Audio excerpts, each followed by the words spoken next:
Right. Hello, guys. It's Kasim. How you doing? I hope you're having a good week. Hope family's okay. Hope everything is okay. Right. NFTs. Basically, the amount of people who've been asking me about NFTs is ridiculous. Okay. Even yesterday, I went to go get my haircut, and the guy is asking me about NFTs. So I wanted to talk about them. What do I think about them? What's my opinion? Let me talk a little bit about them. So, but before we get into that, guys, if you want to help me get to 1,000 subscribers by June, please can you like and subscribe to my channel? You'd be an absolute legend, and help me get to those 1,000 subscribers. Thank you. Okay, cool. So, NFTs. So, I have a number of opinions about NFTs, and let me talk about them. So, firstly, let's clarify what the hell is even an NFT. So, an NFT is I guess, to really simplify this now, it's a lot more complicated than this, but to give you the simplest version of it, an NFT, a non-fungible token, is essentially a form of an asset that you can buy online. Okay? So previously, the way in which you could buy assets from pretty much most of the last kind of 200-300 years has been in the form of properties and companies. Okay? So you could either buy things like gold, you can buy things like I don't know, shares in a company. You could buy I don't know, properties to rent out. Essentially, they've been things that are tangible. Okay, pieces of art. You could buy these things, and they've been able to be tangible. There's a way to actually see them most of the time. You can see the company. You can see that it's registered. People, the value system is starting to change. Okay, and the reason the value system is starting to change is because most of the things that are acquired, most of people's lives now is on the internet. Okay, so for example, let's take a very simple example of something like shopping. Okay, so previously, if you went shopping, it was more valuable to you that you have the shop near your house, right? Because why? Because previously people wanted to actually go into the shop, into the butchers, into their local supermarket, and actually buy physical stuff, right? Today, most people don't have time to be going into a shop to do shopping for 2 3 hours on a Saturday. People don't have that. So people today do delivery to their house. Therefore, the online platform in itself, the experience, is a lot more important to somebody than the actual shop, because they don't care about the shop. What they want to know is, can I order the things that I want really quickly? Can I pick them, right, specifically? Is it going to arrive on time? Is it going to be fresh? That's what people are looking for. So the actual online market to them is a lot more valuable now. And what's happening is that a lot of stuff is, the value that people are placing is going online. And so a lot of things that people are starting to buy is online real estate. Okay? I see a lot of people. It's only a few people, but I'll get into that in a minute. But so that's really it. You can basically, instead of buying things in real, tangible assets, you can now buy assets online. Okay? That, in its very simplest form, is how it works. All right? So previously you could buy a painting, now you can buy a GIF. You see what I'm saying? Same thing. A GIF is basically a painting, but it's online, right? Previously, you could go and buy into a company. Now you can buy the first tweet that was ever made, right? Unique, very different. So that's where I begin. So that's the first thing. Number two, would I invest in it? No. Okay, and let me explain that statement. I would. Well, it's a yes and no thing. I personally have a rule, because I've spent a lot of time studying people who are very, very, very wealthy, people who have a lot of money. And I mean, I'm not talking about, let me tell you what I classify as a lot of money. Somebody who has a net worth of £400,000 or more is what I classify as a person with a lot of money, right? And so if you start studying people of that caliber, the rules are completely different, okay? They invest in very different things. The rules are very, very different. And I've learned some things from these individuals. And one of the things that I've learned from people who have a huge amount of money is the first rule, and it's basically the rule that I say to everybody: do not invest in what you do not know. Okay? if you want to invest money and most of your entire life has basically been in restaurants, guess where you should be spending the majority of your money? Restaurants, right? There's a reason why Asian people, I mean, like Pakistani families, families from the, Urdu families, right? There's a reason why they do so well in business. Why? Because they invest most of their money in something which they all know. Grocery shops, okay? They all understand corner shops, they all understand small businesses, they understand butchers, they know it. So why would you then, if you know that your entire family has a record of doing really well in shops, why would you then try to go and start a carpet business, which you have no history in, you don't understand, you have no experience in? It makes no sense, right? And what I have found from my experience is that a lot of people get caught up in trying to go with the trend. In fact, this is one of the lessons in my book, the 30 lessons that I have learned leading up to now. One of the things that I say to people is, you've got to learn to discern and distinguish between what is viral, what is trending, and what are foundations, right? Because today, a lot of people don't know what is viral. They don't know what is a trend, right? Trends and things that are viral end, okay? And so yesterday, when I was having my haircut, because there's a guy who I was having my haircut, who was asking me about NFTs, and I said to him, look, you've just said to me your uncle owns a barber shop, your father owns a barber shop, you work in a barber shop, you spent all your life in the barber shop. Why in the world would you go and invest in NFTs? What do you know about them? You know nothing about them. And what I said to him was that people who make a lot of money when it comes to investments, those people do it one of two ways. Either they know the area and they buy very early on, or, right, this is important, two, or they buy at the right time and sell at the right time, but they put so much money into it that their growth is huge. Does that make sense what I mean by that? So let me explain that a little bit. So, for example, if you look at Facebook, the early investors who invested in Facebook, who made huge returns, they knew that Facebook was basically going to become huge. They knew the area, they spoke to experts. Like I'm telling you, they knew the niche very, very, very, very well. There's a lot of people who thought Facebook would never make it. It was going to be absolutely shit. Same with Twitter, same with LinkedIn, same with Instagram, same with WhatsApp, same with Snapchat. There's a lot of people who didn't think any of these platforms would make it. But the people who made a huge amount of money were already in that area. And so they knew what it was going to become. So, and I gave the guy yesterday an example. I said to him, I guarantee you that if somebody opened up a barber shop across the road and I said to you, come with me, I want you to tell me if they're going to make it, within 5 minutes of you looking around the barber shop, what clippers they have, the setup, the sign that they have, the lighting, the products, you could tell me very quickly if this company is going to be in business on this new barbershop is going to be business or not. And I was like, how could you tell me that? Why? Because it's everything you know. You know what's hot. You know what works and what doesn't work, right? So when you are in a niche and you know a certain area very, very, very, very well, you will know what is going to work. You will, because you will know it, anything that is different, anything which is innovative, you pretty much catch on very, very, very quickly. Does that make sense what I mean by that? And the other people who make a lot of money are people who are the people who have a lot of money. So people who have £400,000 or more. Because those kinds of individuals can afford to lose money.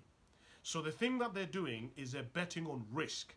They've spoken to people, or basically what ends up happening is that these companies usually need investors. Okay? If you started a company and you want it to do really well, at some point you're going to need to get investment. So what these people will do is they'll go to huge investors, hedge funds, etc. and they'll say to them, look, we've got this new business, can you invest in us? But those people will be an expert in a certain niche. So they will know, right? Investors usually invest in certain areas, right? And so they will know that area very, very, very well. So the moment an opportunity comes along, they know they can put 100K in it, 150K, 2 million inside of it. Why? Because they know that it's going to do very well. And when you put that amount of money into something, within 6 months of it doing well, you can make a huge amount of money, exit, and cut your losses. Right? Does that make sense? Meaning that you're in and you're out. Whereas for a lot of people, if at the lower end, when you put in like 10K, 10K isn't going to make you anywhere the amount of money that you're wanting, because 10K is so little and the company would need to become so huge, and it's going to take like 15, 20 years to make it before you can make that amount of money. And a lot of people, when they think about things like NFTs, what they want is a quick buck. They want to make money quick, right? And a lot of people don't have that level of investment to be able to make that level of money quick that they're looking for, right? So what I would say to you is, don't invest in NFTs unless you've got a huge amount of money to, basically you've got enough money that if you lost it, it wouldn't matter to you. Right? If you can invest 20K into NFTs and if you lost it, it wouldn't matter to you. It'd be like, all right, well, I lost it. All right, fine. Let's go on to the next one. If you can do that, invest in NFTs. Because if you know anything about investments, and now I'm talking about like level, if you're in a game, level 1 is like buying gold, right? Gold is very safe. Level like 7 in a game or in investing is that where you diversify, right? You diversify your portfolio, meaning you have some properties, you have some gold, you have shares in a company, you have NFTs. NFT is what's called a high risk investment, meaning that it could make you a lot of money or it could lose you. Same with cryptocurrency. All of those are high risk investments. But those high risk investments you only make once you've established a portfolio already. Does that make sense what I mean by that? So,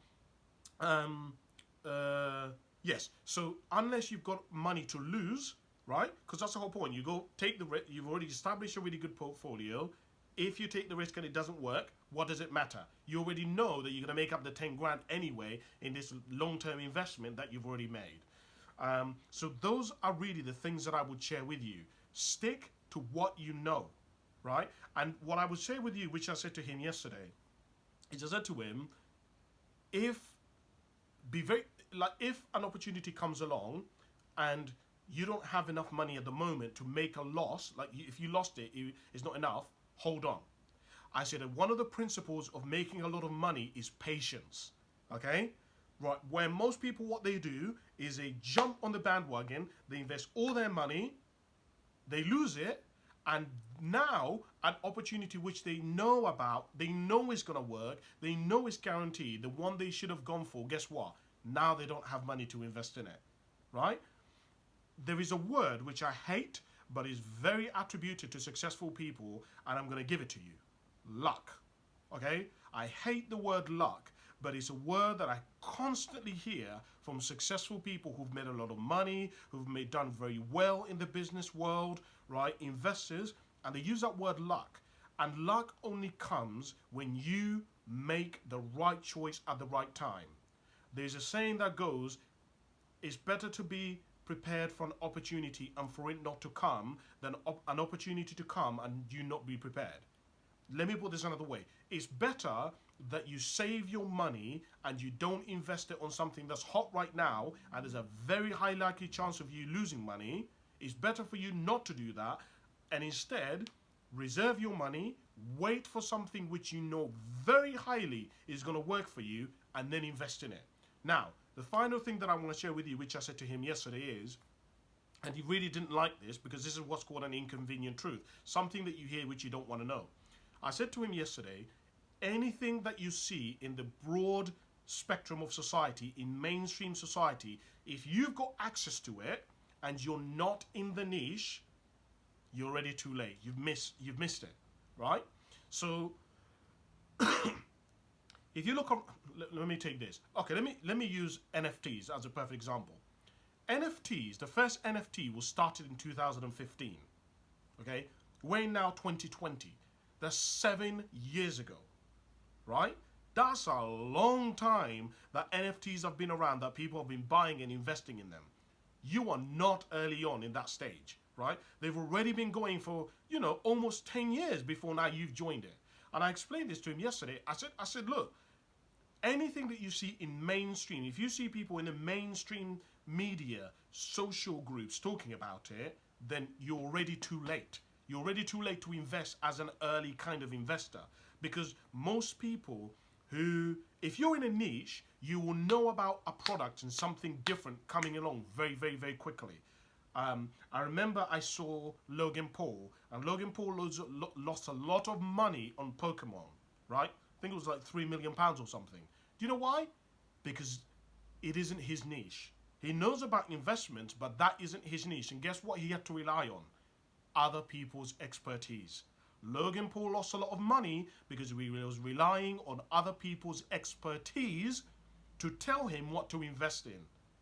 But there is some certain areas where Logan Paul knows about certain things. He doesn't need your expertise to tell him about it. And that's why I said to you at the beginning, do not invest in what you do not know.